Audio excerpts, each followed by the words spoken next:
My guest today is Dr. Dan Dworkis.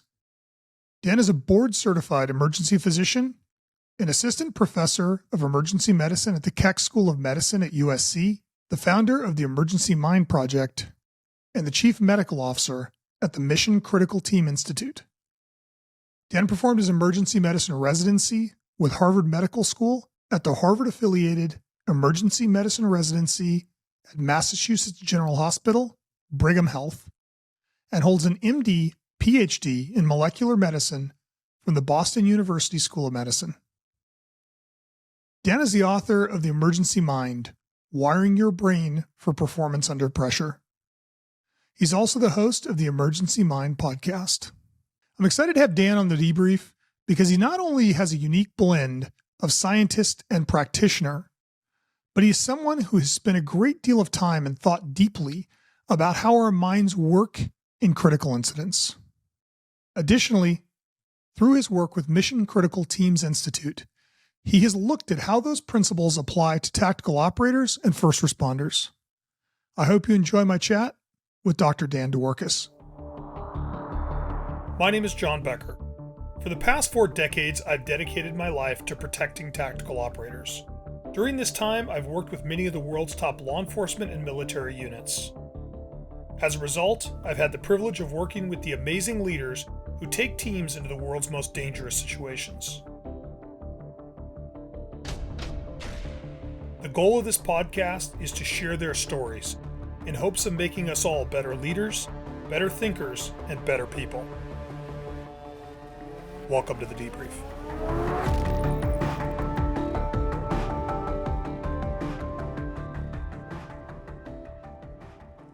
Dan, thanks so much for being here today, man. I'm really looking forward to this conversation.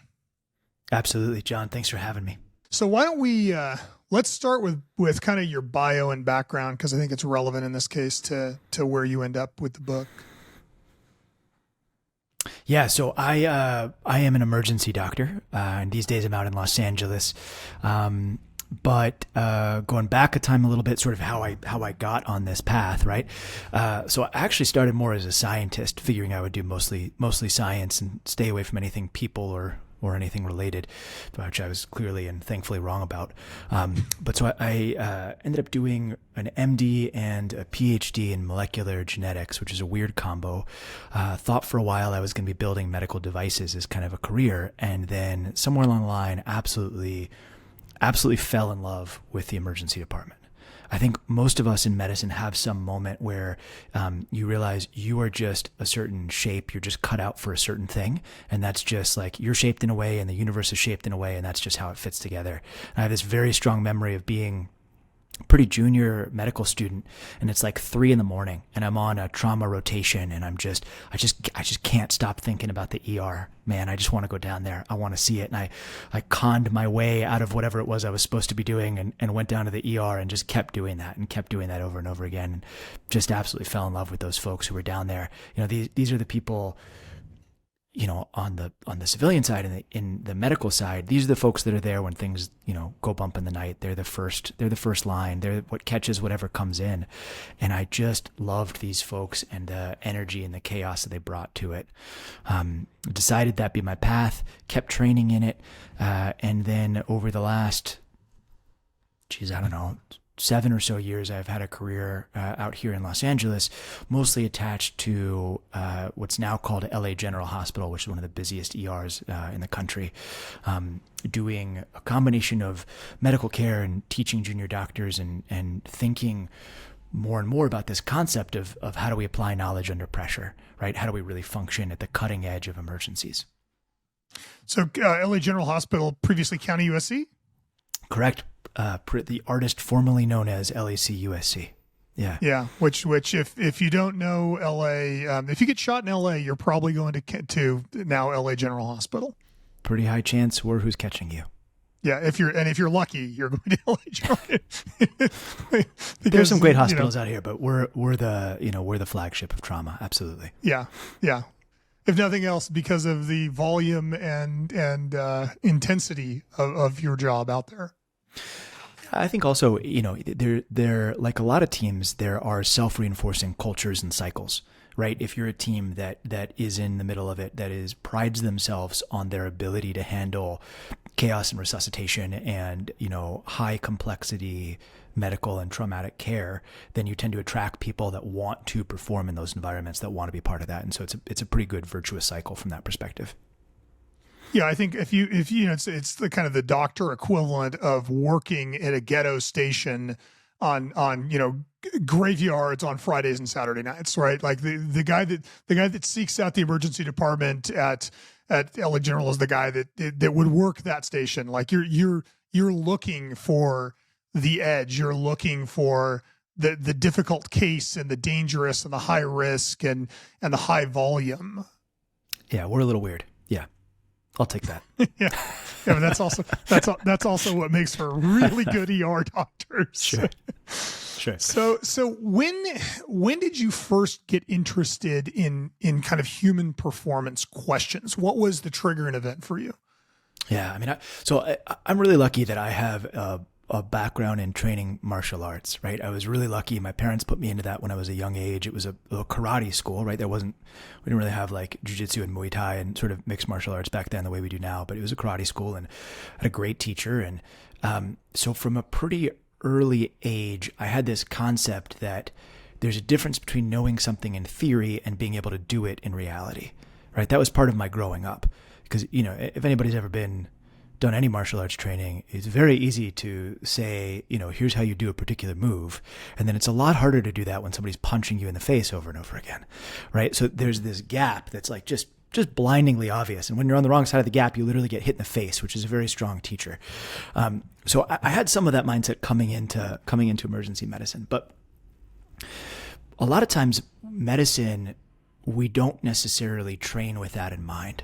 Right? Like the standard sort of medical system trains you a lot about the what and a lot less about the how. So, here's your knowledge. And then you're sort of left on your own in a lot of ways to figure out how to apply that knowledge specifically to these high stress, high complexity cases. There are some pretty vivid memories for me that, ultimately, John, the answer is that I failed, right? I failed. And then I got interested in figuring out why. Right? Because you go into a room like this and there's somebody and they're suffering and maybe they're in cardiac arrest or they are, choking on something or their oxygen levels are super low and you have to act on it. And the first couple times I did that, I got stuck. I'm not going to say I went like totally into vapor lock, but it was pretty close. Right? I didn't know what to do. I had all this theory, all this stuff in my head, and I couldn't figure out how to get it out of my head and into my hands and into the patient. And that sucked. That sucked wildly. You go home from one of those moments and you're like, holy shit, this human being suffered because I couldn't perform at the level that I wanted to perform at, even though I know theoretically how to run that case. Right? I understand what the theory, I understand the medicine, I understand how to do it. I couldn't figure out how to get it from my head to my hands. Why is that? And that sort of set off this flag for me that was like, oh, well, I remember feeling this when I was really young doing martial arts too. So there's got to be some parallels here. Probably there's stuff that other people had figured out. And that sort of impetus with the fire underneath me of not wanting other people to suffer because I couldn't play at the level I wanted to play at is really what started this whole idea of, how do we apply knowledge under pressure? And it certainly wasn't that like well thought out of a question when I started. It was more of like, Dan, why do you suck so much? Right? Try to suck less. But, but over time, thankfully that got sharpened and shaped a little bit into this concept of like, how do I, and really, how do any of us apply knowledge under pressure? How do you build teams that are able to succeed in times of crisis, stress, and emergency? Which is really pretty much the central organizing question for my life these days. Yeah, and one of the things that I'm constantly looking for on the debrief are people that are kind of immediately tangential, immediately adjacent to tactical operations, because there are a lot of parallels between a sniper having to take a difficult shot on a hostage, or a team having to make a high risk entry, or a tactical leader having to make a decision, or a medic having to deal with a like all of those things. The performance issues that underlie them are the same, right? They are the same. the underlying, I just interviewed Rich Deviney, and like the underlying attributes of what makes you a good ER doc is in many cases very similar to what makes a good DevGru SEAL. It's just applied in a different direction. And so when I first listened to some of your work and read your book, it was just really clear that there's just a lot of overlap here. And what I like about it is that you clearly have given a lot of thought to it. And it's not, I don't know, listening to interviews with you, reading the book, it's not an intellectual exercise for you. Right. It's a very emotional. Yeah. You can feel that it resonates for you in a way that I think makes it probably a little more profound. You know, I've had the fortune and I'll call it an honor, the honor to work with a lot of different groups over the last many years, some of which are our warfighters and allied warfighters, and some of which are firefighters and folks in aerospace and all sorts of stuff like this. And, you know, what you're saying is really true. This is not like, we need to bring intellectualness and theory to this because we got to figure it out because it's a problem that matters. But when we don't figure it out the right way, this is real life. This is blood. This is somebody not coming home or us not being able to bring somebody back. This is real. Right. And you're totally right about that. This isn't a theoretical exercise you're running on paper because you want to increase the, percent you take home from something or other on a financial side. Like, you're doing this because this is real life. It's not just quant math, right? And and I think one of the things that's very difficult, spending my entire adult life in this industry, it's very difficult to articulate how real everything is, like how every decision that people make has a life in the balance. And it does. I think it is one of the things actually that isolate, in a lot of cases, our special operations warriors, our tactical operators, our first responders, is this understanding that they're doing something that is so critical, much like an ER doc, right? Like you have somebody's life in your hands every night you work.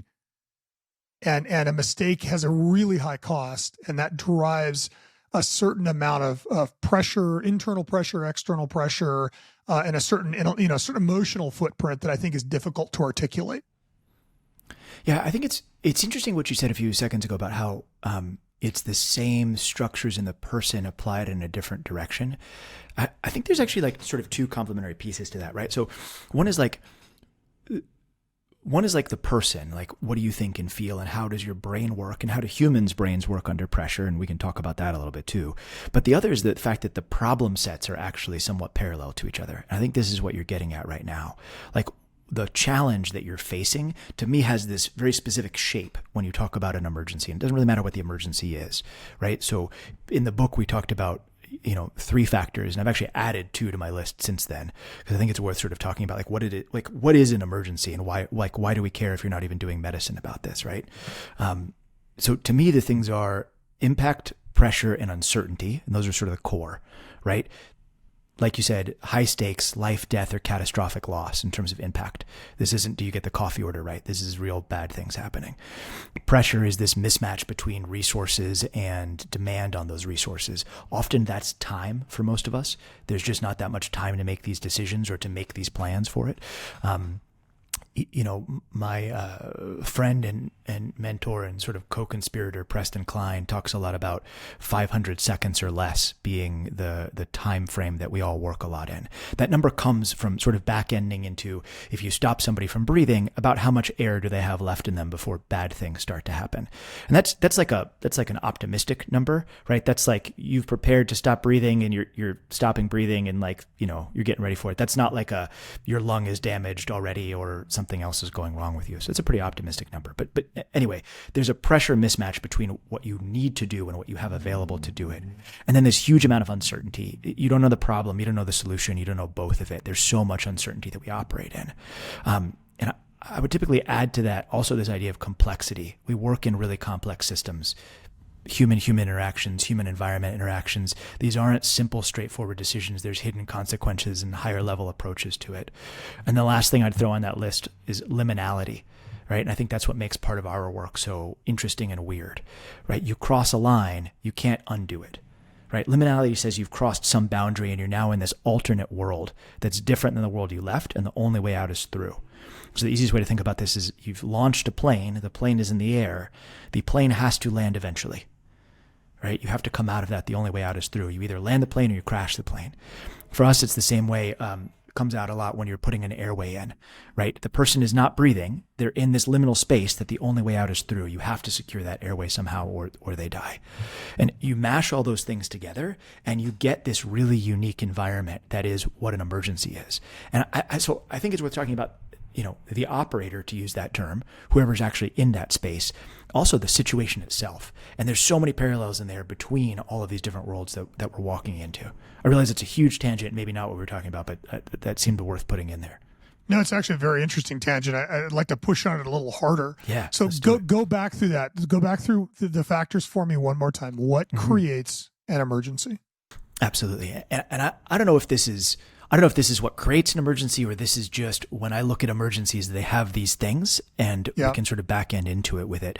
So impact, pressure, uncertainty, complexity, and liminality. Yeah, that's a really interesting way to characterize it. And liminality is actually that you taught me my new word for the day. I try to learn a new word every day. Today Salad. It's liminality.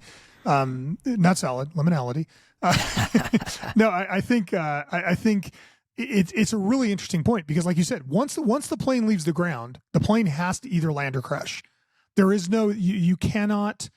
You can delay that decision till it runs out of gas, but then it's not a decision anymore. Sure. And so many of these decisions that you're having to make in the circumstances that you're in, the circumstances that our clients are in. One of my favorite quotes is there was a Rush song, and one of the lines in the Rush song, from the great prophet Neil Peart, even if you choose not to decide, you still have made a choice.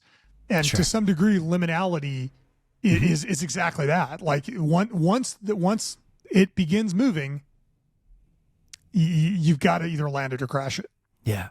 And I think that when you look at a lot of the different types of teams that operate in these environments, emergency or otherwise, one of the things that does sort of draw us together that we have in common is that some teams operate never in emergencies. Never. They're never emergency teams. They just do standard stuff. Sometimes they'll hit one or two of these factors, but they'll never operate in a world where all of these things are going at once.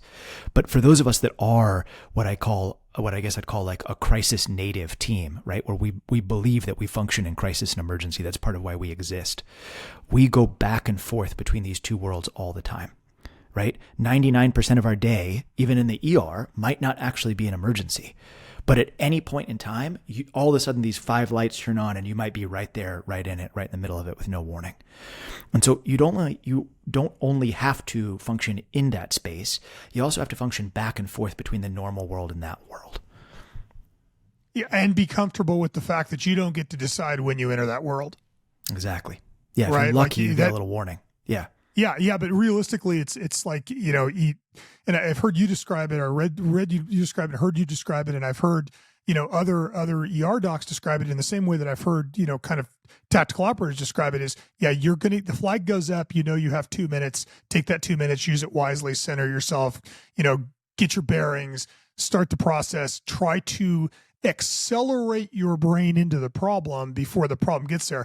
But realistically, you've got 2 minutes. You don't have lucky, 5 days to plan. No, if you're lucky. Yeah, I mean, I think you sort of think about some of the problem sets that we work, right? So we'll often get a radio call in. Hey, there's a gunshot wound to the chest, victim coming in. ETA 3 minutes, bad vitals, and it's a kid. And you're like, okay, that's all the information you get. All right, what are you spinning up? What resources are you putting into play?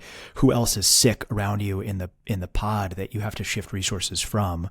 Given the doctor-nurse ratios that you have, how do you devote the right resources to this? Oh, and by the way, there might be actually 3 people instead of 1 person. Like, okay, what are you going to prepare for? Right? And that at least gives you a minute to sort of, like you said, to accelerate your brain into the problem. But also it's not just you, it's your whole team, right? How do you get your whole team on point, fighting the same battle, doing the same set of things? The opposite from that is, or the second problem set that we often face is what you would call like a zero notice event, right? The code blue goes off somewhere in the hospital, meaning somebody's heart has stopped and somebody's hit the button. And one of us leaves the ER with a bag of gear, sprints upstairs and goes to take care of that person. And they lead what's called a swarm team. They'll basically assemble whatever team is around and available and have them work the problem set together, which is really kind of a different and separate problem set. Because in one case, you have your team who you know and you train with and you operate with. Another team, you're leaving your environment and assembling whoever's there to do the best that you can with it. I mean, almost all of us have stories about responding on planes, or, I ran a cardiac arrest in a hair salon once. I was just walking by. Like, there's just like things that happen, and you're sort of like, you have these zero notice events that you just snap into that emergency space. Yeah, it does, when you look at it from that perspective, it is kind of two different, it's the same skill set, but it's two different variants of the skill set, because one is known resources, known capability, and unknown problem. The other is unknown problem and unknown resources and capability. Spicy. Yeah, to say the least. So let's kind of dig into the book a little bit. So the book talks about 5 major areas. And I'd kind of like to go in and just push on each of them a little bit, and just kind of massage them out. So it's just to give, a roadmap of where we're going. The 5 are applying knowledge under pressure, handling uncertainty and imperfection, supporting critical decisions, building from core values, and balancing competing forces. Why don't we start with applying knowledge under pressure? I think it's worth taking a second first and being like, why did I write this? And what's the point of this? Right? Like why does this book exist? And part of the answer is it exists because it's what I wish I had when I was coming up, right? You go through these cases and you go through those moments like I talked about where you don't perform at the level that you want to perform at, and you go home and you somehow have to live with that, right? And, if you're lucky, you're going home and you have a mix of people around you, some of whom understand what you're going through and some of whom live outside of that world. And you do normal human things. You do the laundry and you eat dinner, but in your mind, you're like, this human being suffered because I wasn't there the right way. And it's a bridge that's so hard to cross, so hard to communicate about that. And I'll be honest, I struggled with it, right? I really struggled with it. I sat on stuff I should have processed and didn't, and it built up, and I would come home and beat myself up about these things. And there wasn't a lot of logic in terms of how to train to get better at it.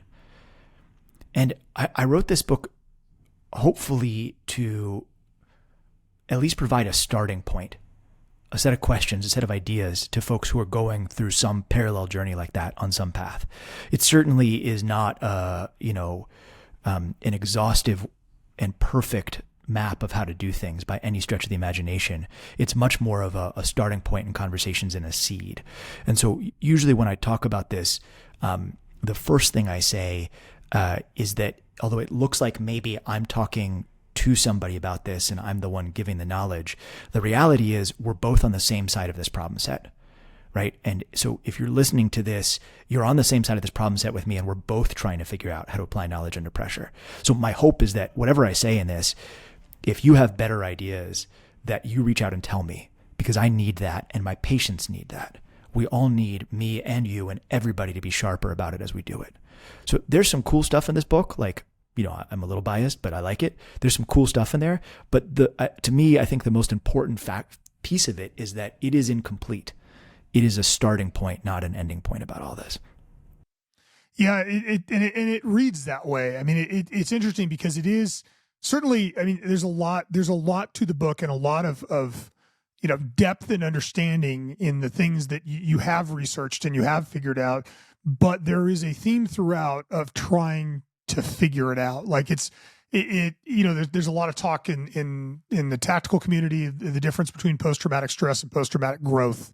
Yeah, absolutely. The book actually feels like post-traumatic growth to me. It feels like you being unhappy with your performance, struggling with it, and then finally, like learning your way out of that feeling. And how do I get better every day? And then how do I share that information? Yeah. John, that's just about the nicest thing anybody's ever said about the book. Thank you. It feels like post-traumatic growth. I'm going to write that down. That's great. It does. No, I mean, it's the thing is, like, sometimes you read books and it's like, here's all the shit I screwed up and this is what I should have done. And it doesn't have that, we can get better and I am getting better. And I think one of the things I really liked about the book is, and all of the interviews that I've heard with you is this kind of notion of like, I'm not happy with my performance today. And my performance is going to get better. I one of the podcasts I listened to, an interview with you, you talked about when a patient dies, putting your hand on a patient. And I would love you to tell that story, because I think it is, from my perspective, it gives it reveals a lot about you and your thought process. Death and suffering are realities of the world that you work in as an ER doctor, right? We're very aware of the critical difference between performance and outcome in a lot of ways, right? Outcome is what happens. Performance is how well you do your job, how well you live up to your capability and abilities. And they are, in our world, not perfectly correlated. Right? You can perform at your absolute best and it's just that person's time and they still die. Yeah. Or you can, fumble every which way and get lucky and the person lives. Right? And either way, you still have to learn from what happens and you still have to get better at it. So one of the thresholds and sort of rituals that you come to figure out as you're training is, what do you do when somebody dies? Because it happens to all of us. Thankfully, it's not all the time. Thankfully, we save way more people than we lose, but it does happen. And so early in training, somebody gave me this, introduced me to this rubric that I now use and that I've taught, generations of ER doctors with. And it's to take a moment, this person in front of you has just died and there's a realness to that. Right? There were 10 people in the room before and now there's 9. And that's real. And there's so many other things going on and there's such a draw to sort of move to the next thing and to just keep running because there's other patients that need you and there's other things that are happening. And what I do is to slow myself and my team down and take a moment and just take a moment and think about this human being that used to be there. And you draw it out, you think about them, and you put your hand on them. And usually it's on their foot, because that just happens to be where we run most of the cases from for various reasons. But put your hand on them and you say, "Thank you for teaching me, sir. I'm sorry all I could do for you today is to learn. I'm sorry all I can do for you today is to learn." That is such a profound statement. It's such a profound statement on both sides of the. I mean, it is almost by definition setting your brain for post-traumatic growth. Right. I'm sorry that the trauma that you went through and that I went through has left me, has left you here and me only able to learn. But, I heard that story and it hits me exactly the same way that it did the first time I hit it. It's just such a profound statement. And I think it's worth, people taking a moment to think about, because so often, the guys that we work with and the guys that are in our audience are in that same circumstance, right? They're not able to rescue a hostage. They're not able to save somebody in time. They're not able to, stop somebody from being in a fatal car crash or save them after a traumatic event or whatever. And what I liked about that the first time I heard it and what I like about it now is it is that moment. Two things that you're doing. One, you're preparing your brain to move past it in a constructive way. But two, you are also conditioning yourself that you need to learn from every single one of these events. Yeah, it doesn't stop there, right? You don't get to tell that person, I'm sorry, all I could do for you is learn, and then not learn. Right? Yeah. That is to me unforgivable in some sense. Right? I can't, as a doctor, I can't promise I'm going to save everybody. Unfortunately, I can't even promise I'm going to relieve all their suffering. Yeah. We have, medicine is pretty damn amazing, but we can't do everything. And I really wrestled with that. So if I can't promise I'm going to save them and I can't promise I'm going to make them better, what can I promise them? What makes this worth going every day and throwing yourself into this pit over and over again? And to me, the answer is I can promise them that I will learn, that I will do my best and I will learn, and I will never waste their suffering. I will never waste their suffering. Yeah, one of my mentors, Mike Hillman, who is one of the original guys at LAPD Platoon, says never waste a crisis. Right? Like never waste a tragedy, never waste a crisis. Something horrible happened to someone, to you, to everyone. Don't allow that to just be thrown away. Use it to find strength, improvement, knowledge. And it's interesting because that is the context of the book, right? That like the stories throughout the book are stories of you failing, right? Not necessarily failing and losing a patient, but failing to the standard that you're holding yourself to. Yeah. And then coming back and going, all right, why did that happen? Yeah. And I think that's,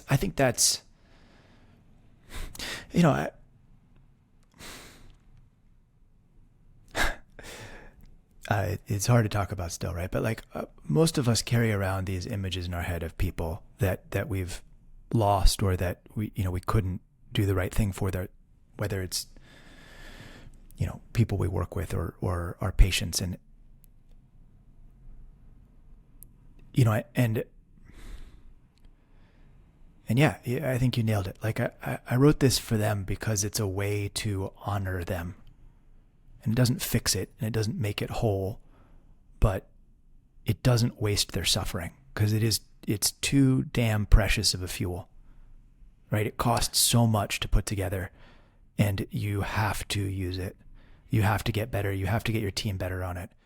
I think it's true in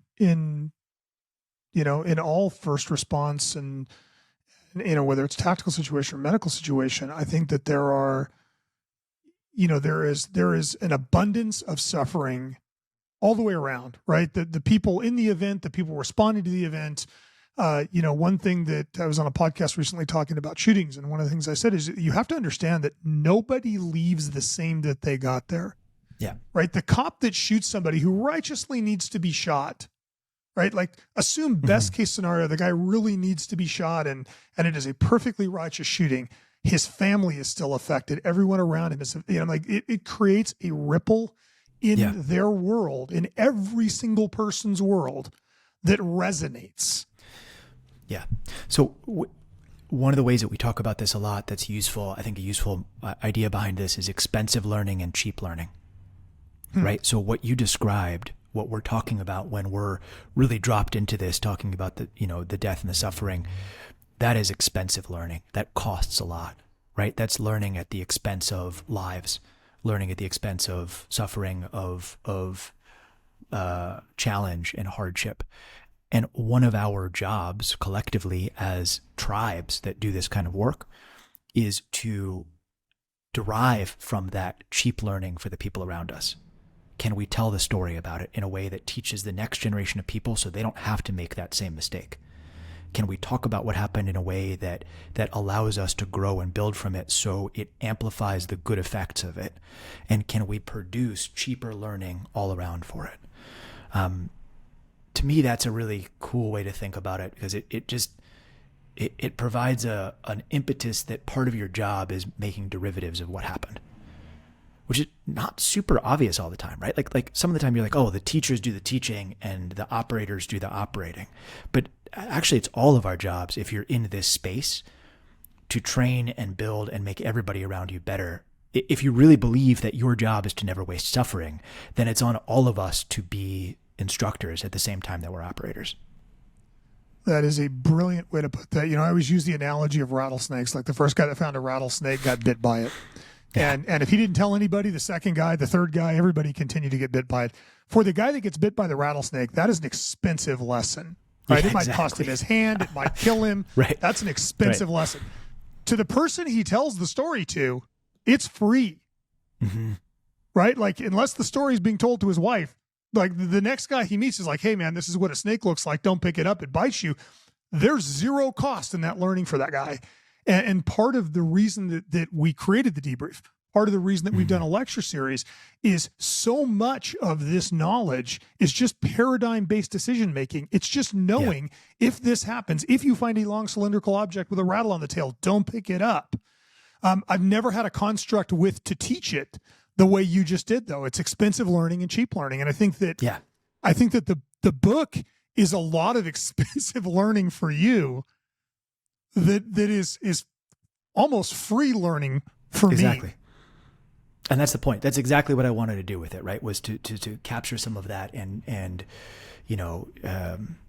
hammer it into something useful and pass it on to folks as a starting point, right? Something that gets you forward ahead of where I am from it.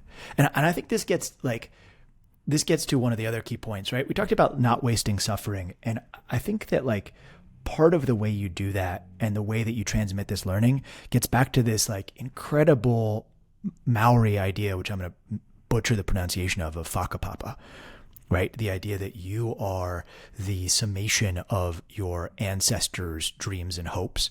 And today the sun is shining on you and it's your job to move the chains forward. And it won't always be your turn. It was their turn once and it'll be somebody else's turn after you. But while it's your turn, what the fuck are you going to do with that? Right? Yeah, how are you going to live your life when it's your turn? Move the fucking ball forward. Yeah, 100%. Exactly. Yeah. And I think that's like part of the joy of this is we've all chosen to be in this weird space, this extraordinary world that's different than the average set of human experiences. We're doing things expensively. We're suffering. We're learning from it. And we have the ability, as we're in the moment of that sun and moving the chains forward, to leave the earth a better place after us for the next group of people that are, the next John and the next Dan and the next, Jody and everybody else who's out there behind us, who's coming up, who's going to be better than you and I were at our jobs, hopefully because of what we do, because they get cheaper learning, because they don't also have to get bit by the damn rattlesnake if we do our jobs right. Yeah, and one of the things I love about kind of the modern information environment, right, whether it's podcasting or publishing, web publishing, is the cost of information. Like Dan's book doesn't get published 40 years ago because he can't find a publisher that's willing to put enough money because it's not going to be a bestseller, right? Totally. And Dan and John don't have this conversation because they can't get a network that's going to spend money for the 5,000 or whatever people that are really going to care about this in the world. I think we swear too much and we're too ugly for television. I get it. Yeah. I mean, I don't want to lump you in that. Yeah. You could have just stopped at swear too much. But that's fine, Dan. We'll just move on. No, I think, it's interesting because it's, I said in the intro that one of the things I like about the work you're doing is it's very clear you thought about this at a very deep level, right? This is not just like, oh, hey, here's a way to not make a decision or here's how to not screw this up. You're thinking about this not only from a future generation and cheap learning, expensive learning, but also the way you dissect the problem, I think is very interesting. The way that you split the book up is interesting in that it's not only like making decisions and you spend 3 of your sections are really about decision making, right? But it's also what is affecting, what are the external forces on the decision, and then what informs decision at a core level, right? What underlies it? So why don't let's start with the decision making thing and just push on it a bit. So totally. Talk to me, like, let's start with decision making, applying knowledge under pressure, because one of the things that you articulated beautifully is, you spend all this time in medical school, you have the skills, you know exactly what to do, but now you have a patient in front of you who's dying, he has X amount of time left to live, and you have to bring that knowledge to bear and execute in the time he has. So like he walks in the door with a timer on, and now you have to harvest your brain and skills within that time frame. Walk me through what goes into making a decision under pressure. Yeah, there's so much in there. And I think it's worth for a moment focusing on the moment of actually making a decision, but hopefully then we'll zoom back out to the whole context, because there's stuff that happens before, after, and the next day that really influence your ability to make that decision. Let's just do it in that order then. Take me from beginning to end. Walk me through it. When I first did this and first started really digging into this, all I did was think about the moment of impact. All I did was be like, how do I make the moment of impact better? And after a while, I realized that is actually too narrow of a question. Right. So if you've been in one of these high stakes moments, you recognize that we all get peripheral neglect. We get tunnel vision, right? We zoom in on one thing. We have to remember that there's a context and everything else out there. A very visceral memory for me of having an unexpected cardiac arrest happen, and I'm working it and assembling the team. And we have defibrillator pads on the guy, and you go into the defibrillator, the zappy thing, and you're charging it up and you're getting ready to press the button, and the button is a big red button that has a lightning bolt on it. And it's very clear that's the one you're supposed to press, and I couldn't find it. And I'm looking at this machine that's, like the size of two hands, and I couldn't find the big red button with a lightning bolt on it because I'm so hyper-focused. And I think that, eventually I found it. We shocked him and he did great. That's the end of that story. But the point is, I do this all the time. I train people how to do this, and still all of our brains have the same firing patterns in a lot of ways. And still I couldn't find it in the middle of it. And you have to slow yourself down and think about it. But I focused so much on the moment of impact that I neglected temporally everything else that's happening before and after, just like you hyper-focus spatially a lot of times when you're under pressure. So when I zoom out and think about this broader, to me, it's a loop. Prepare, perform, recover, evolve, right? And you run that loop over and over and over again. Prepare, perform, recover, and evolve. And I actually think it's useful to take a second outside of emergency medicine and to think for a moment from a sports analogy, right? So I do a little bit of work with the New Zealand Hurricanes, a great rugby team. If you just imagine them for a minute as a rugby squad, performance for them is game day. And you can get really granular. Maybe it's like doing a particular move or, a particular situation, but really it's game day is their moment to perform. But if all you did was game day, game day, game day, game day, what do you think would happen to that team? Yeah, you're wrecked. Right? They'd fall apart. Their performance would suffer. They'd never make it to the next level of anything, right? We know that's not how sports teams train. We know that. And if a sports team did that, man, you just think about what the chatter would be like on sports shows about that team that only did that. Everybody would be like, you guys are idiots. But that's pretty much how we train a lot of the times. Perform, perform, perform, perform, perform, right? And somehow we think we're immune to it. Well, we are not. So instead, if you zoom back out and think about it again, prepare, perform, recover, evolve. So preparation for that team is practice.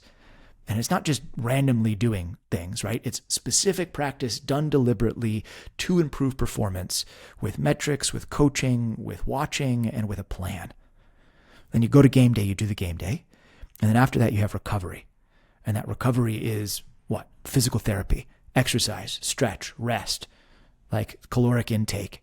It's really letting yourself return to a baseline. It's discovery. It's asking yourself what happened, watching the game tape, going home and resting, taking time out of that crisis mode.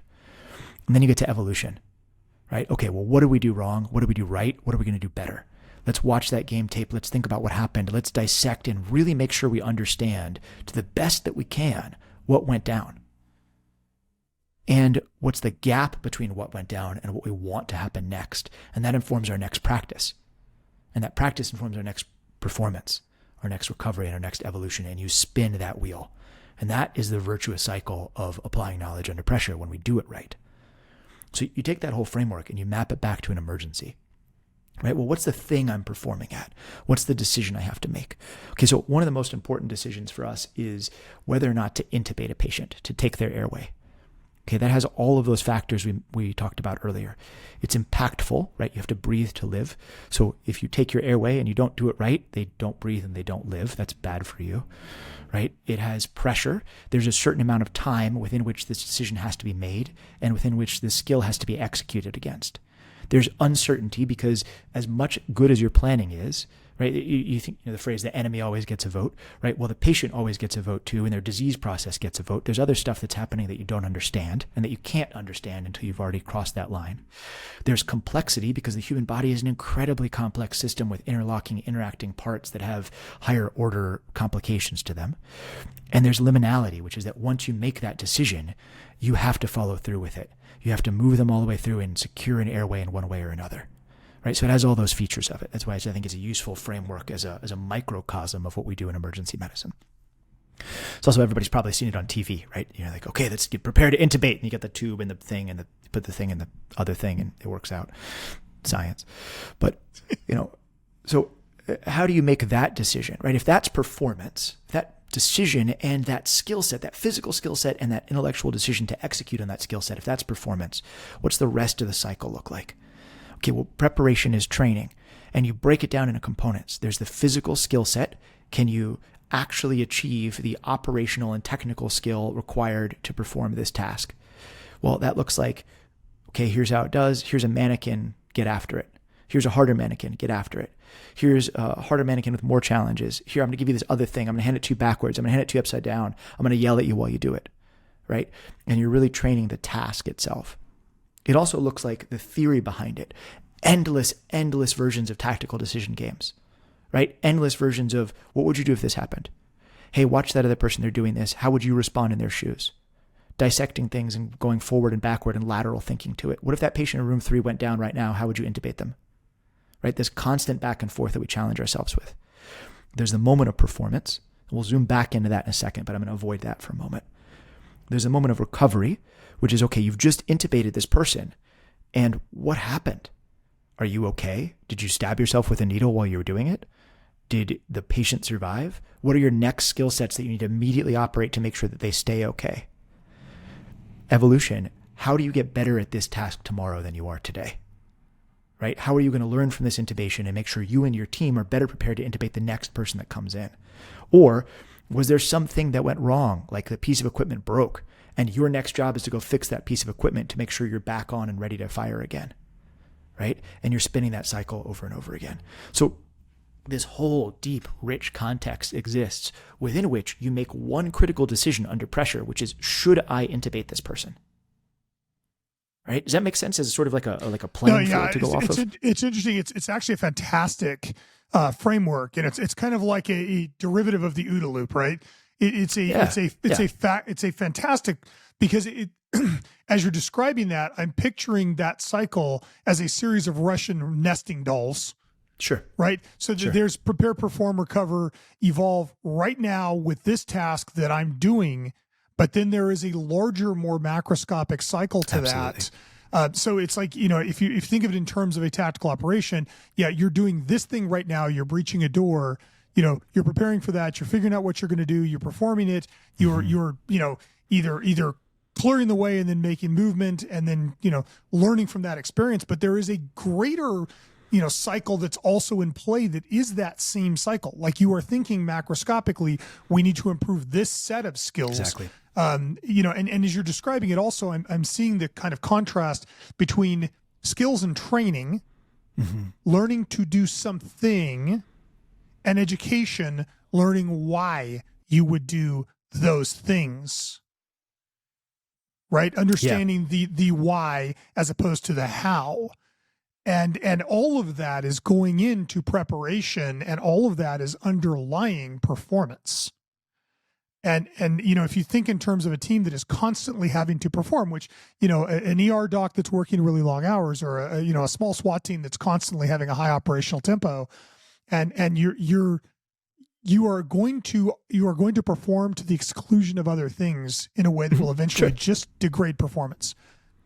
And sometimes you just have to, right? Sometimes you just have to, right? Like, if you have a high op tempo because you're the only ones on call and you're it, like, you just have to go, right? Like, we had a day recently where we had a very tragic, super tragic infant death. And we were working on this infant for such a long time, and we just weren't able to get them back. And it just, that's pretty brutal. And, my team was pouring their hearts out into this kid, and the family screaming is normal, and it's just a lot, right? And we're just making the decision to stop. We've looked around the room, and we've said, listen, folks, we're about at the point where we are running out of what our skills allow us to do. In a moment, I'm going to look around the room and I'm going to ask everybody, what do you see that I don't? What do you see that we haven't tried? I need ideas that we haven't done yet. Give everybody a minute. You go around the room. Everybody, like, do you see it? Is there anything we're not doing? And you're just around. Everybody's like, no, we're like, this is it. Okay. And we're making this decision to pronounce this child dead. And my charge nurse taps me on the shoulder and says, Dan, there's a 7-year-old with a gunshot wound to the chest coming in 1 minute. You need to split your team, finish this, and get ready for that kid. Jesus. And, this family that is suffering so much needs us to be in that room, needs us to be consoling them, needs us to be there with their kid. But this other kid's family needs us just as much. And there is no recovery in that moment. There's no grace in that moment. There's no anything other than go to room, whatever, and get to work. Yeah. And the reality is we operate in these worlds that do require that. And they require you to sacrifice of yourself to do that. But, and this is hopefully a theme that we're going to get to for some of our conversation. And this something we've been working on a lot in the Mission Critical Team Institute is the difference between service that requires sacrifice and service without self-destruction. And those two things are often conflated and confused, right? A lot of folks from the outside of this world who aren't part of one of these tribes think that sacrifice is equivalent to self-destruction, and it is not. It is not. We are prepared to sacrifice of ourselves to do our job, to hold the line, to protect our communities, to keep the blood in the good people and out of the bad people, however you want to say it, right? To do the stuff that we do. But that doesn't mean we have to it doesn't mean we have to self-destruct, right? And those moments where you are called upon to operate at such a crazy op tempo, you have to really distinguish them from the moments where it only feels like you have to operate at that tempo. Or basically, my point is, are you not recovering and not evolving because you really don't have time, or because you just don't like doing it? Yeah, and it's funny because as you were saying that, that's exactly what I was thinking, right? Is the difference between self-sacrifice and self-destruction is recovery, right? It is recovery. That is that difference there, and evolution. And so if we're constantly in that fight, right? If we're constantly in that fight, we're not recovering, we're not evolving. And as you say that, like, there are circumstances where you don't have a choice. Sure. Right? You don't have a choice. But the kinds of people that are drawn towards those situations are also the kinds of people that enjoy those situations, mm-hmm. and as a result tend to keep themselves in those situations and never take the time to recover and evolve.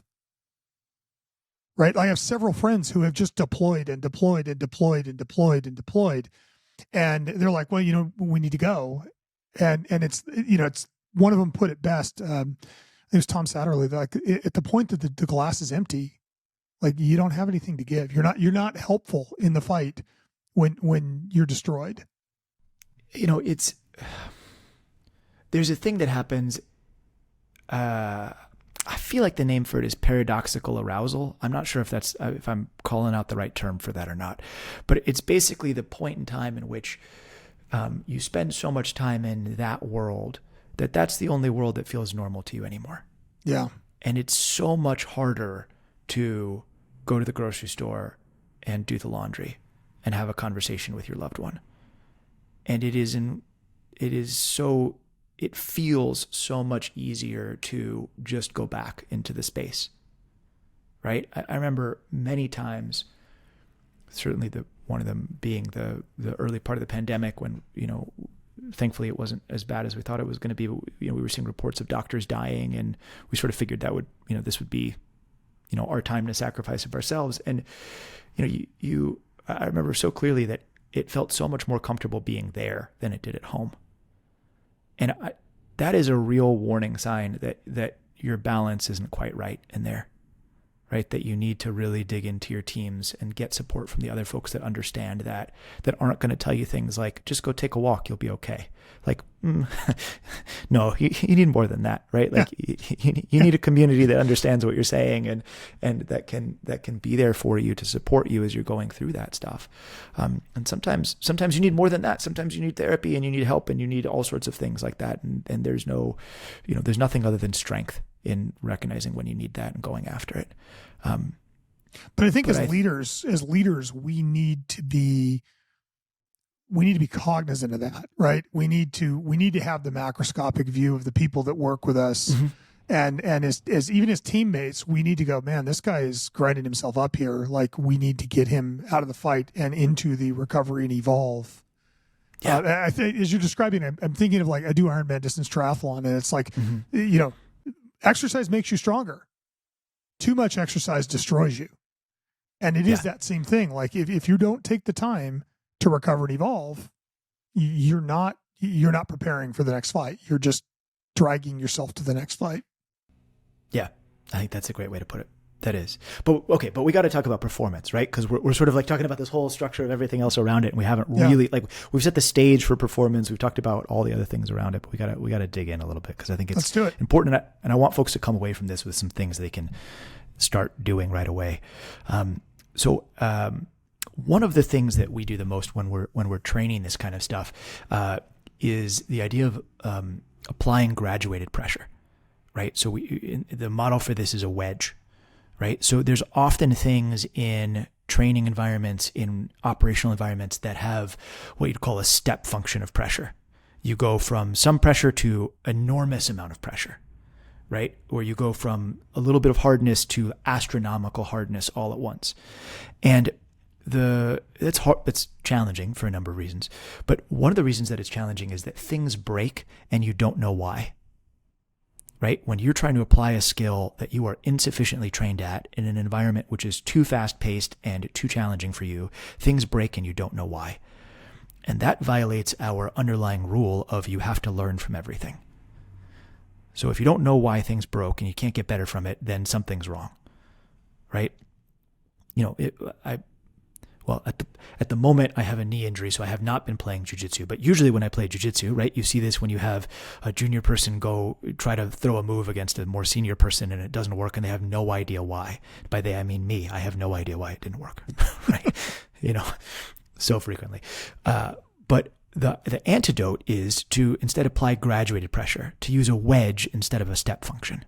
All right, well, so what does that look like? Well, let's go back to the idea of intubating. You're going to train that skill, that decision. Well, first you're going to break it into components. Okay, I'm going to take the tactical piece of actually putting a tube in a place and put it on one side.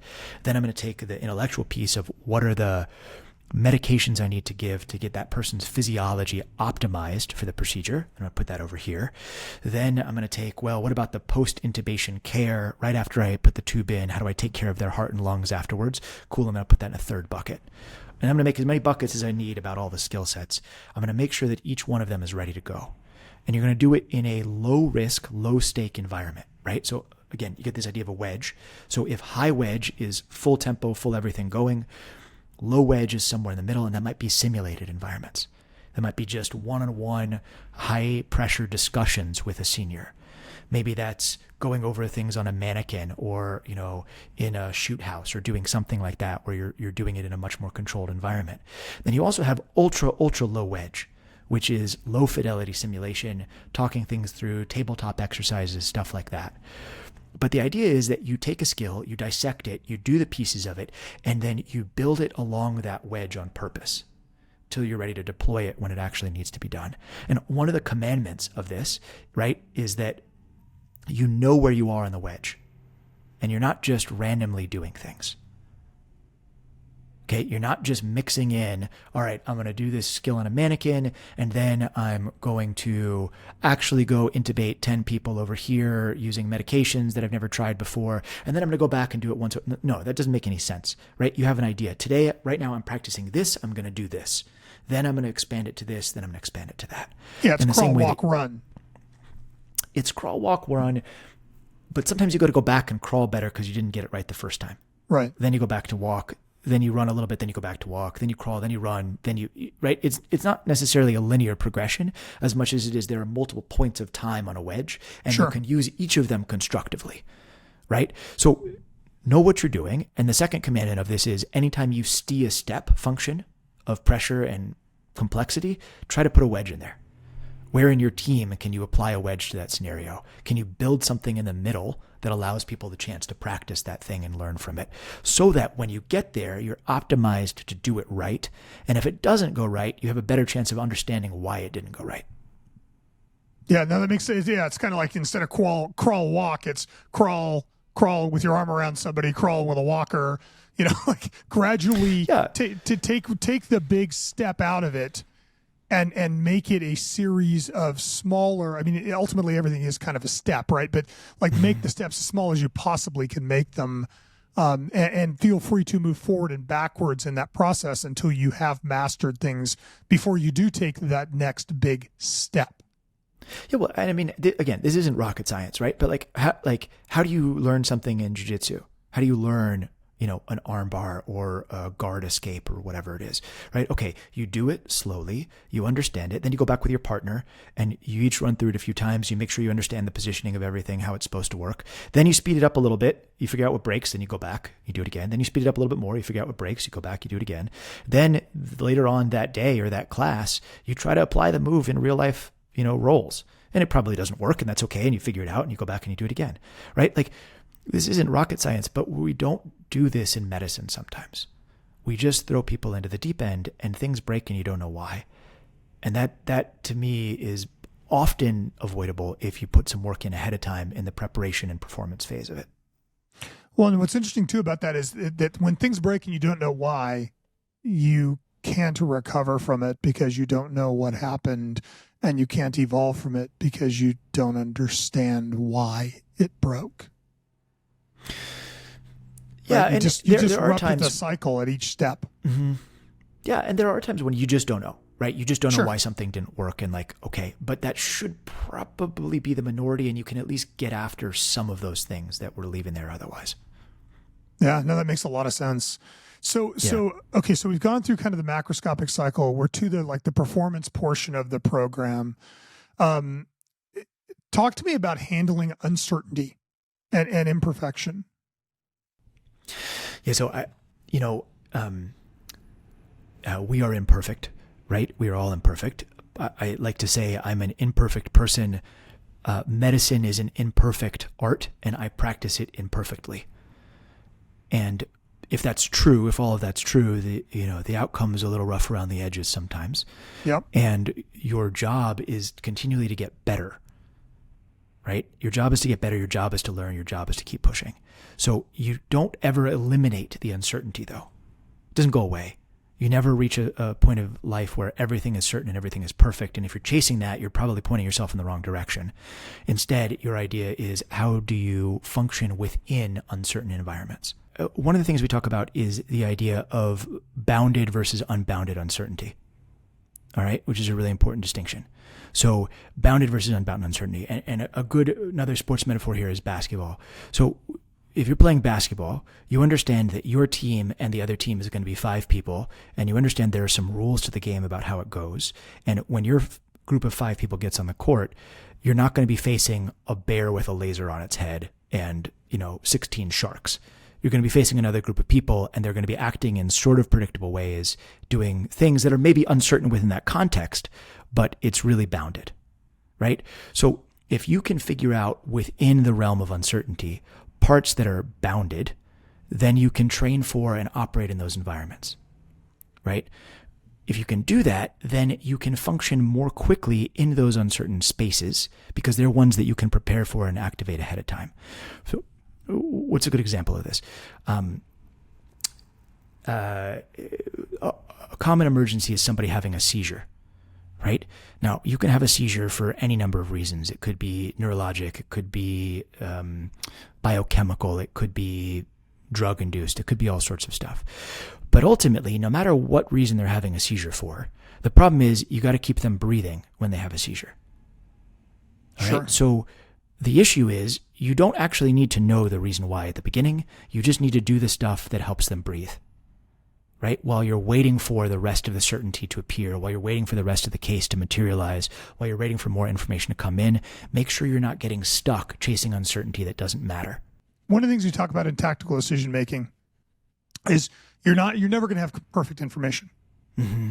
And sometimes the ability, like sometimes you have 70 or 80% of the information that you need to make the decision, and that's when you should make the decision. You can't wait till you get to 100%, because even if you get 100% of the information, it's already too late to make the decision, right? But it's very easy to get your brain stuck in do loops where you're chasing some fact, some little piece of information that really doesn't drive the decision.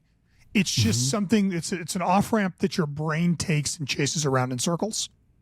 Yeah, because you want certainty. We tend to like certainty. Certainty is comforting. And to operate in spaces where we are uncertain is challenging. It's a skill, right? It's a skill that we're doing. So to have the ability to do that requires us to understand when to not care about uncertainty, which is kind of a weird thing, right? So that requires enough of understanding of the context of what's happening. But even without the context, you have to have your basic set of moves. One of the EOD guys explained it to me this way: you want to use seconds to buy minutes, right? You want to do things that set yourself up for success, no matter what's going to happen next in those couple of seconds, that allows you to get more information coming in. So I don't really care why the guy's seizing at the beginning. All I care about is, can we get oxygen on him? Yeah. Can we get him in a place where he's not going to hurt himself? And can we get IVs established? Can we get things that are going to make my next moves better when I figure out what those moves are? Right. Another great example of this is in a cardiac arrest, right? I'm not sure. Sometimes you have to shock somebody. Sometimes you don't, depending on what their heart rhythm is. Right. But either way, you have to put defibrillator pads on them to even have the option of doing it. So at the beginning, your job is not to eliminate the uncertainty. Your job is just put the pads on them. Get yourself one step further down the line to the next place where you know how to operate, and figure out the next move from there. Yeah, no, that makes a lot of sense. So how does that, so knowing bounded and unbounded, how does that drive the way you approach a situation?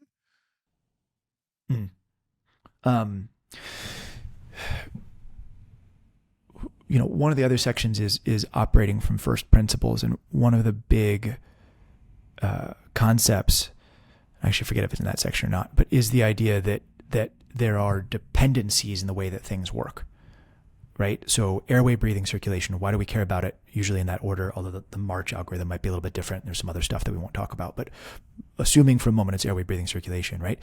Okay, you have to get oxygen into your brain to live. Oxygen has to come from your lungs, has to go from your lungs to your blood, has to go from your blood to your brain, but to get to your lungs, it has to go through your airway, right? So if your airway is compromised, breathing and circulation don't matter. Right. Even if they're perfect, they're never going to work, right? If your breathing's compromised, your circulation doesn't matter because it's never going to work, right? So there are realities that underpin the way that we do stuff. And if you're able to hold those realities and operate from those principles, then you can approach these unknown situations in an order of operations that actually makes sense. Right? So, okay, somebody comes to me, they're down. I don't know anything about them or what's going on. All right, well, I'm going to make sure I work on their airway first. Because that's usually the right answer, right? And you're using whatever you know about the underlying reality, and you're making the situation better as you're going forward with it. Well, it's just like major hemorrhage and a mass casualty, right? Like, step one, stop the massive bleed, because that's gonna they're going to die faster from that than they are from not having an airway, and they will die faster from not having an airway than they will from a circulatory problem. And I just recently interviewed Claire Park, who's a doctor in London and former Army doc, and she helped to write this 10-second triage program that they were implementing all over the UK. And it's that thing. It's like, the first thing you're looking at is, are they walking? Because if they're walking, a lot of the stuff that's upstream that's going to kill them doesn't matter, because it isn't doing, we know it isn't that. And it's interesting because I think we don't spend enough time thinking about these kinds of questions. In tactical law enforcement, they talk about priority of life or safety priorities, and And people say, well, why would you risk an officer's life, to save a hostage? Because it's already pre-decided that the hostage is more valuable than the officer is, and the officer is more valuable than the suspect is. And as a result, like those are bounded, right? We know, exactly. know that we'll make that trade. You can put some bounds on it ahead of time that allow you to, like, what are we really talking about here? We're getting into cognitive load theory, right? We're saying that our brain has a set bandwidth, and you can divide that bandwidth into buckets, right? There's the cognitive load that you're actually using to do the task that you need to do. There's the extraneous cognitive load that goes to other stuff in the environment, like people yelling or, something itching you or something like that doesn't have anything to do with what you're doing. And then there's germane cognitive load, which is the part of your brain that's active trying to learn how to do a task better, right? So your job is to put as much cognitive load forward into the problem as you possibly can. So you eliminate extraneous cognitive load and you separate out germane cognitive load to training, leaving everything possible to actually solve the problem. So when you're describing that, putting bounds around uncertainty by making decisions ahead of time, that is decreasing cognitive load going anywhere other than the problem set. Well, and it's one of the things that's talked about a lot in our industry is front sight focused, right? You become front sight focused or front sight fixated. You standing there in front of the defibrillator trying to find the red button is front sight focus, right? And the way you resolve that is your brain saying the load is too high. I'm going to ignore everything but this one thing because this is the thing I think is important. And it doesn't mean it is the thing that's important, right? Like, correct. Hopefully it is the thing that's important. Hopefully it is, the suspect's hands and whether he has a gun. But sometimes it's not. Sometimes it's something that isn't helpful. It's staring at the label on the defibrillator when you should be looking at the red button. And I think that we don't spend enough time thinking about that cognitive load and how we utilize the bandwidth that we have. I interviewed a guy named Earl Plumley, who's a Medal of Honor winner and had a just unbelievable shootout in Afghanistan, was given the Congressional Medal of Honor for it. But one of the things Earl talks about is they had trained the basics so much, right? The sight picture, shooting skill, reloading, that when he's in this horrific gunfight, and I would suggest you listen to the episode if you haven't listened to it, because it is. When I heard the story, I'm like, that's an action movie, and I still don't believe it. It's that kind of story, and he's, as he's describing it though, one of the things he talked about was they were so drilled on the basics that they didn't have to do that. And he said, at one point I'm in the gunfight and I see the brass coming out of my gun, and I realize I'm too focused on my gun, and I move my focus back to back to the attackers. And it's because he said, he said, I resented when they taught me to do all these things. I resented everything that they taught me, and I hated the fact that they drilled these things over and over again. But in the middle of this crisis, I was so good at the mechanical skills that they didn't matter. I didn't have to think about them, right? You've intubated so many times that you only notice the physical act if it's something extremely unusual, which frees up that bandwidth, which frees up that cognitive ability and prevents you from becoming overloaded. Yeah, I don't know that we reach that level of expertise often in medicine. The things that we do, I guess there are things that we reach that level of expertise with, right? I don't know that intubating is one of them. I think that there are pieces of it that we reach that level of expertise with where you are, you're so into it that you're just doing the first couple motions automatically, right? Like the way that I would respond to somebody who's seizing in front of me, right? Now I spend a lot of my time these days training junior doctors. And so I'm watching the way that they step forward into that problem set and start working it. But I think you're right. Like you reach that level for some pieces of it. Maybe that just means I need to train more. Well, I do think that there are things that, things like mechanical skills, I think you can build that level of proficiency, right? You build that level of proficiency with driving, right? When I started racing cars, of course, I tell the story, like I the first 7 laps on the track, I got out and laid down. Like my head was spinning. My brain was on fire. I had too many things to think about. By the time I'm winning, all I'm thinking about is the guy in front of me, and I'm not thinking about driving the car anymore. because the mechanical skills have progressed, right? The reloading of the handgun, the basic skills. But that doesn't mean that you can do that with more complicated things, right? So much of medicine is you're having to diagnose complicated problems. And in a tactical situation, you're having to diagnose. I mean, you think about a Dev Grusil entering, a hostile facility on a hostage rescue, like his brain is processing thousands of data points. And in many cases, what separates the one that is very good at it from the one that isn't very good at it is that ability to prioritize, that ability to recognize the stuff that matters. So you can't solve it all, but you can become extremely proficient at the skills part of it, which at least takes it out of your bandwidth.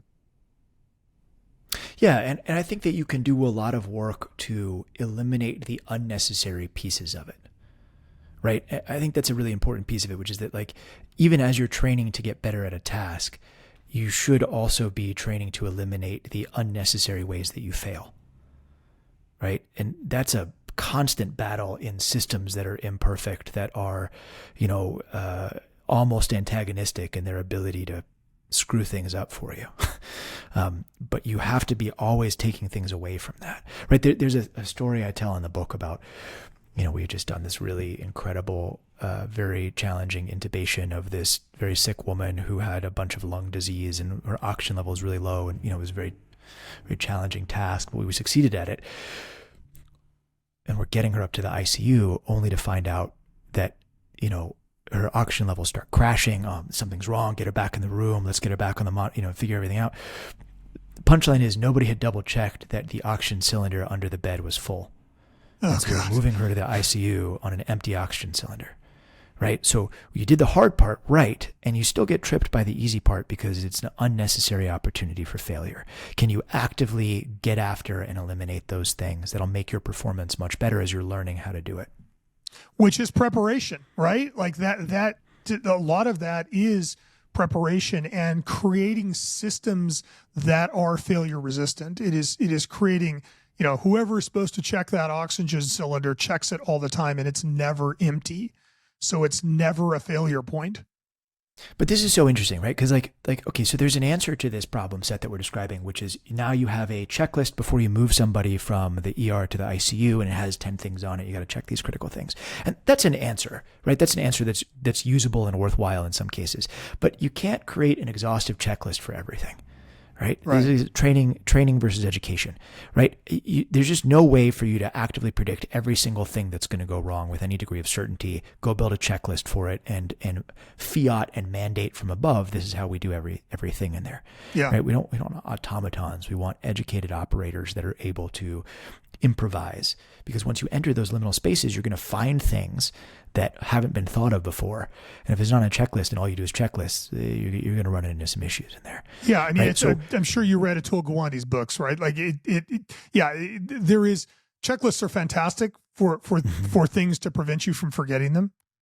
Yeah. But one of the things we went through when we went through ISO certification is one of the things you try to identify is all the ways that you can make a mistake that will lead to a failure in the product, which is impossible. But the exercise of doing it, you start to realize, okay, well, these things can go wrong. And the whole goal is to intercept those things upstream, right? Yeah. It's to make sure that not the doctor is making sure the oxygen cylinder is full, but that there's a guy whose job it is to make sure that everything mechanical is at a certain level, and he is the one that's running the checklist and regularly every day. Okay, it's kind of like fire extinguishers, right? Somebody's inspecting the fire extinguishers, because when you need the fire extinguisher, it's not the time to figure out the fire extinguisher's dead. Yeah.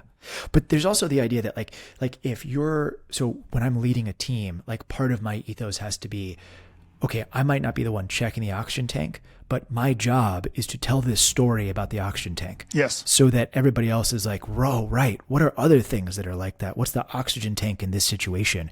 How can I make the field a little better for it? Right? Like you think about the idea of the the principles of leave no trace camping. Right? You're going to leave the campsite as good, if not better, than when you found it, and hopefully better than when you found it. Right? So I want a team that leaves that emergency department better than when they found it. Every shift, every time. Right? I want that to be the ethos of what we're practicing for it. And that story is part of how you get to that. You're like, hey, this thing happened. What do we do about that? Yeah. And you don't stop at the answer of fill the oxygen tank. Because like, sure, but like, what's the underlying thing? The underlying thing is we didn't have a culture where everybody checked that ahead of time. Yeah. We didn't have the right space in there where people were really digging into it. We're proactively going after it. And we're trying to make that happen in a sense that really mattered. And that's not quite wasting suffering, but it's getting pretty damn close to wasting suffering. It's certainly not doing everything we can to learn from what's happening and progressing in that manner for it. So it's also this notion of interrupting failure as far up the funnel as you can, right? It's trying to catch it before it is something you're having to think about. And I don't think there is enough attention paid to that, because when you go back to the limited bandwidth we have available, if you're spending your bandwidth on stuff we could have prevented through simple, inspection and mechanical means, we are decreasing the likelihood that you're going to perform, right? If you're having weapon failures in the middle of an operation, we've added chaos that we didn't have to add. Yeah. I think that's very fair. And,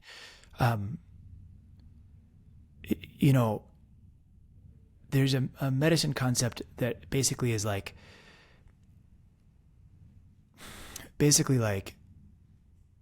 healthy people in healthy communities supported by healthy systems is what our goal is, right? And I think that maps pretty well to what you're describing, which is that we want operators capable of performing in crisis, surrounded by teams that support them as they perform in crisis, wrapped up in systems that make it easy for them to succeed in crisis, right? And when you have that construct and that chain and everything else, then you have the ability to really, really, really push the boundaries of what's possible. Then we're getting towards what excellence looks like, right? And the further you are away from that vision of it, that's where you're starting to bend the curve wherever you can to try to match that. And your individual ability to change that situation might differ depending on your spot on the team or your seniority or your whatever it is.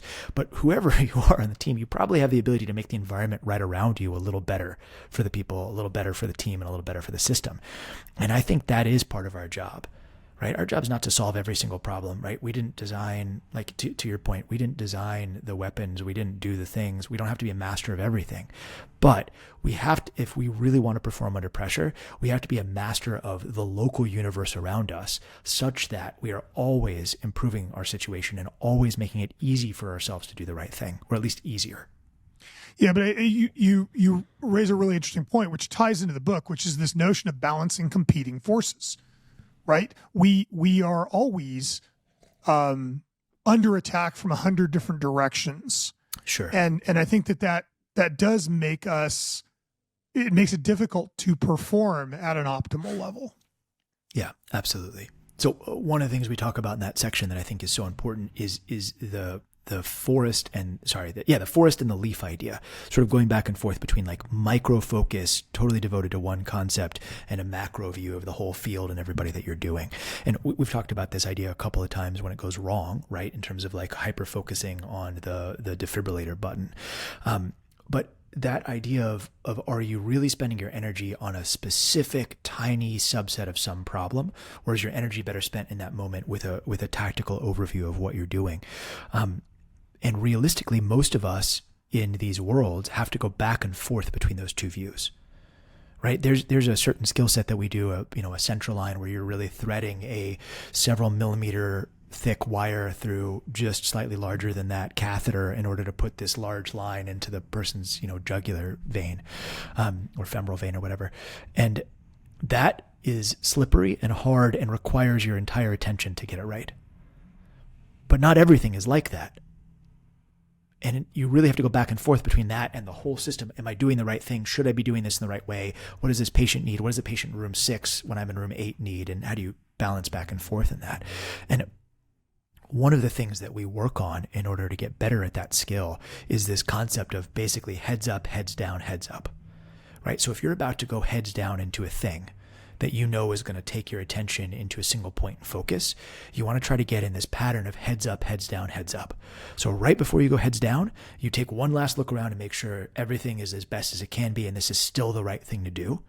You let your team know you're going heads down. Probably that means transferring command or prime in the room to somebody else, right? Then you're doing your task heads down. And when your task is done, you make a super conscious effort to go immediately heads back up and look at everything else that's happening, right? You cone your focus in, you cone your focus back out. It's a easy and predictable way to fail, to fail at zooming back out after you've been hyper-focused, right? So can you drill that and pattern that and work on that to eliminate that chance of failure? Yeah, it's not unlike one of the things that is taught in shooting is the idea that after you engage, after you shoot, the idea of coming back to a low ready and looking around, right? And it's that same thing. You are moving from the sights, from the immediate prospect, the immediate thing that you're threatened with, because that's going to get your attention. It's going to hyper-focus your attention because of the adrenaline and everything else to, okay, gun down, look around, zoom back out, right? So it's to the equivalent of heads up. And I think that's a really interesting way to describe it is you are making a conscious decision and even as a physical practice of physically stepping back, putting your head up, like physically looking around the room, gives you that ability to regain some at least operational perspective from the tactical thing that you're engaged with. Yeah, and we've been focusing mostly in this conversation about the individual operator level, less so on the team and the system around them, right? But when you think about how a team does this, like what's implicit, what does a team need to be able to do when one person goes heads down to accomplish a skill that needs that, right? Well, the team has to know that's happening. They have to be aware of the shift in focus. They have to be aware of the shift in leadership, and they have to transition well and skillfully between those 2 points. So we talked earlier about intubation, right? Intubation is a very highly skilled event.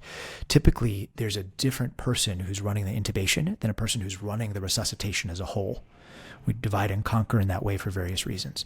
But when it's the person who's actively intubating, they need to make certain sets of decisions. They need to pass command back and forth. And if the person who's running the show has to go back them up, which does happen sometimes, then the whole rest of the room needs to know, oh, actually now John's in charge. Dan's going to move to the head of the bed and take over the intubation, right? So how do you run that piece of it? Not to sound like a broken record, right? But the answer is prepare, perform, recover, and evolve. You drill it ahead of time. Yeah. You operate on it. You return command back to the person that needs it afterwards. That's your recovery phase. And then one of the things you debrief on the other end of it is, hey, we had a situation where we had to transfer command partway through a really challenging situation. Did that go okay? What can we learn from that? Well, and it's also understanding that is a limitation of human beings and making a conscious decision to affirmatively take that. Like I remember when we first had our kids, it was right after the Tommy Lee incident where the kid drowned at Tommy Lee's house. And there was all this talk about, well, how could parents not be watching their kids? And my wife and I made a conscious decision that anytime we were watching the kids, one of us was watching the kid. It wasn't both of us. We were never both watching the kid. One of us was watching the kids, and we were going to affirmatively hand it off. So it's like, I'm handing you, I'm going inside the house. You have the baby. I have the baby. And if there wasn't an I have the baby, then nobody had the baby. Right, because the kid drowns in the pool because nobody's watching the baby, but everybody thinks the other person is, and that's kind of what you're talking about is this notion of like, okay, I'm going to go and hyper focus on this one task of intubation, or I'm the guy setting the breaching charge. Somebody else has to take over the larger perspective here, and maintain as a team that the whole team doesn't lose focus. Right, the whole team doesn't become front side focused. So one of the many, I'm going to say interesting problem sets that we get to work on as emergency doctors is often, as an ER doctor, you'll be the only doctor in an emergency department. And depending on the size of the hospital, there are times when you'll be the only doctor in the entire hospital. Oof. Right? So you're surrounded by an incredible team of nurses, an incredible team of techs, people that are getting after it and want to do good work and are amazing folks, but you're the only doctor. And so when you go heads down, there are no other doctors to hand command off to.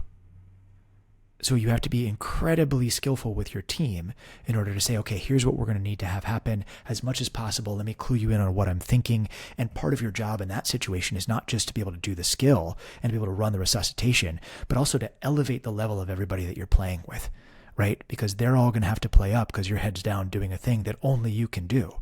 So you need them to be able to do all sorts of other skills. So there's this incredibly And, the times that I've been fortunate enough to work in those kind of environments, the people have been amazing, right? Just awesome.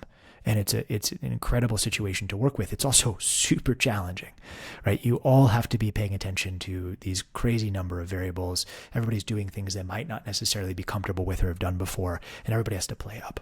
Yeah. Well, I don't want to run out of time with you here. I want to talk, kind of jump ahead a little bit and talk about kind of your work with MCTI. Why don't we start with the definition for those that don't know MCTI, kind of what it is and what they do? Absolutely. So the Mission Critical Team Institute, we exist at the request of mission critical teams, which are small groups of what we would call indigenously trained operators who make life or death decisions in timeframes that are often 500 seconds or less. Right. So that is what you do, and that is what I do. And that is what I would imagine a lot of the folks listening to this do. Right. The indigenously trained part is the part that sometimes trips people up. So that's worth sort of talking about for a second. What that means is it's not something you can learn from a classroom. Right. You can go to school to understand the ideas, but you are trained by people that are actively doing it. There's a long line of folks that are doing the job that are then training you to do the job, and then eventually you become the one training the next person to do the job, right? That's what that piece of it means. So emergency medicine would certainly qualify under that characteristic. We make life or death decisions. You go back and forth between the ordinary and the extraordinary world, like we talked about earlier. But the mission that we have, call it the S3 mission, right? We exist to promote the success, survivability, and sustainability of these mission critical teams. Right? Those are really three different and incredibly important things. We got to be good at our job, but we got to live, and we got to be able to do it for a long time and train the people that are coming behind us. And I know, I first became aware of MCTI through their work with one of the Tier 1 units and another national level asset. What's your role within MCTI? So I am the chief medical officer of MCTI, building out at the moment the mission critical medicine group, right? So applying these concepts back to medicine and really expanding a lot of the work that I've done with the Emergency Mind Project into more of the small group teams operating under pressure in medicine. Functionally, that means we work with medical teams that operate in mission critical environments, and also the other direction, mission critical teams that are performing a medical skill set or operating in a medical capacity. So we do some medicine and some, not otherwise specified. Got it. What is your work at MCTI taught you that you think would be valuable for a tactical audience to know? Like, what are your top lessons learned out of MCTI that you think that our users could walk away learning? The biggest thing is pretty abstract, so I'll try to pair that up with a slightly more grounded version of it. But the most abstract thing is that the problem sets that you are facing are pretty similar to the problem sets that other types of mission critical teams are facing. And we are stronger together than we are apart, right? So if you are trying to figure out how to balance the stuff that you're doing, trying to figure out how to apply some of these concepts we've talked about, one of the best things you can do is get together with other high operating teams and talk through some of these ideas, because you're going to find stuff that fire's doing that law enforcement never thought of. You're going to find stuff that NASA's doing that ER doctors never thought of.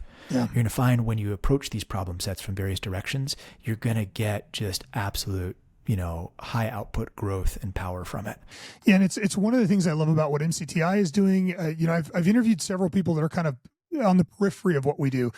Bob Kuntz is a nuclear submarine commander. Mm-hmm. Gareth Locke is working on diving error, trying to eliminate human error in diving.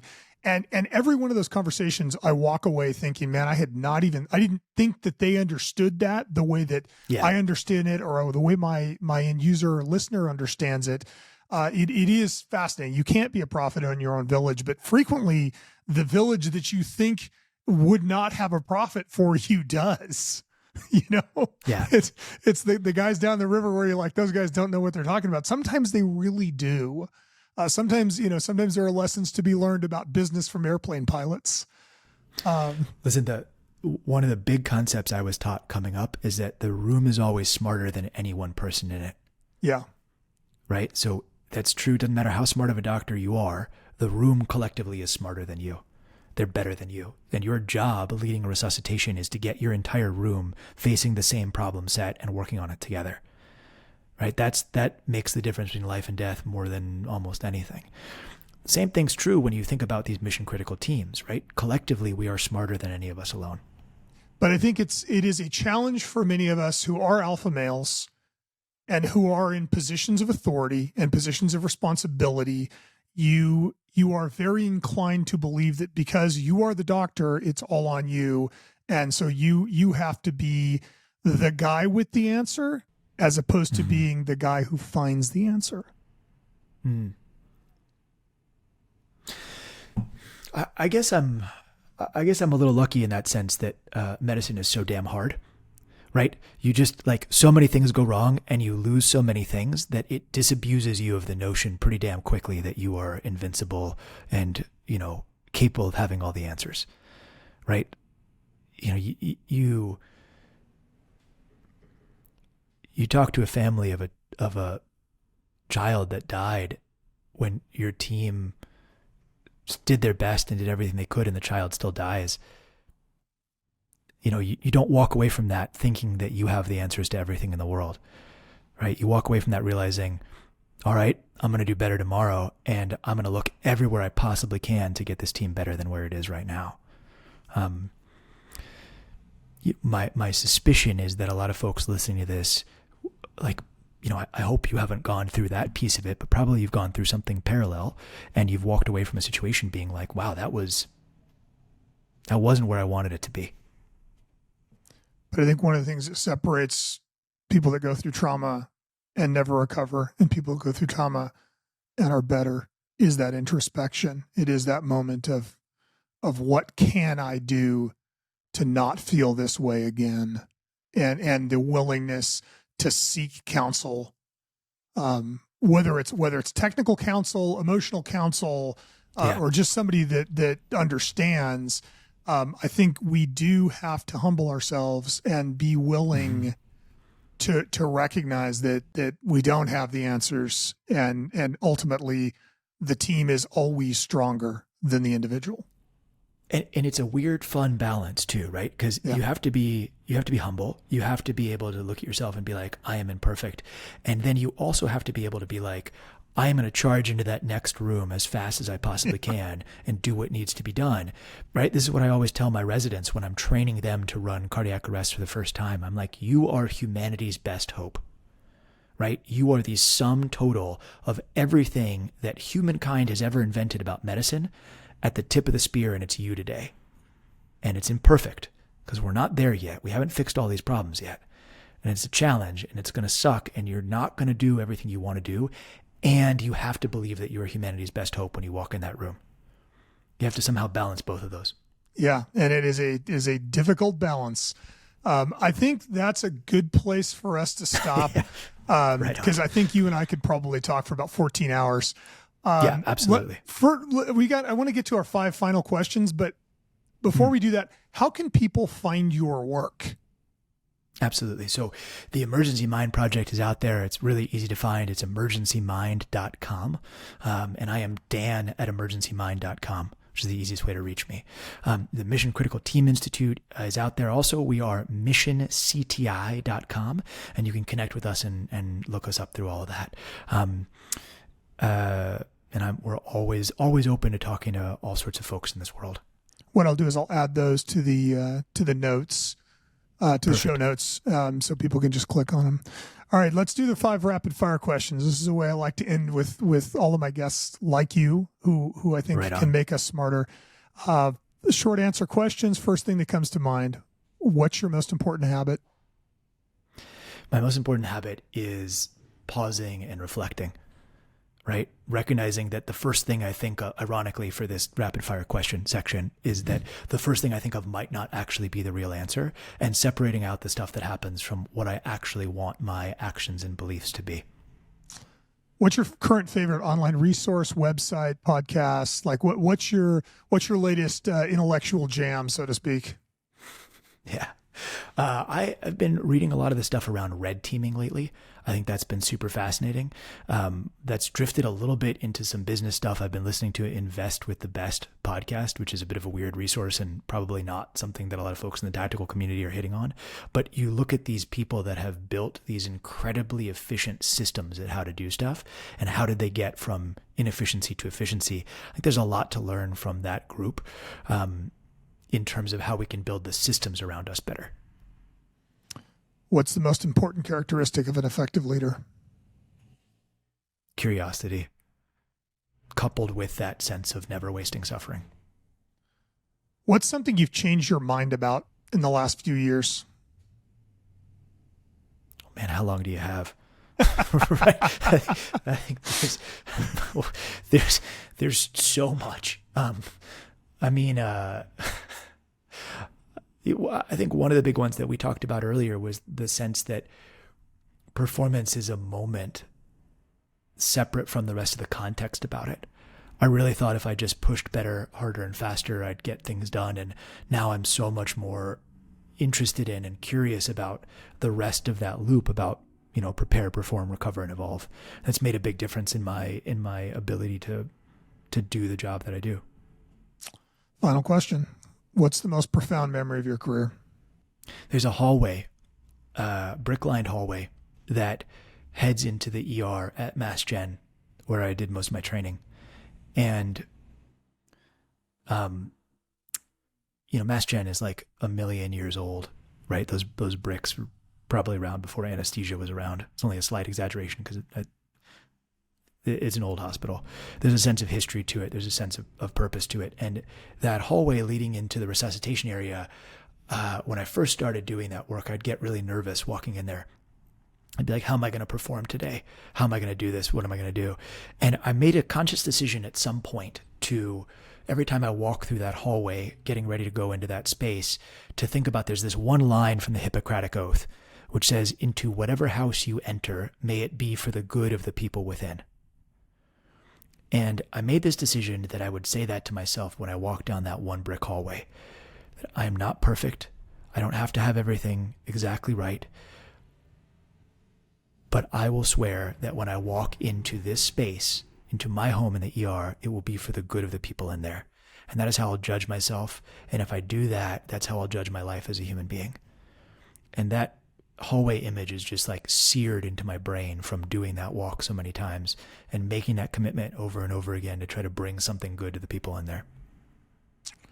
Dan, I can't thank you enough for doing this, man. I am glad you made that commitment, and we are all better because of it. So thank you so much for being with me today. Well, John, thank you so much. And for the folks listening to this, I just want to say again what I said at the beginning, that we're on the same side of this problem set, looking at it together. I need your help and your ideas, and sort of my patience, and I'm looking forward to hearing from you all. Good luck out there.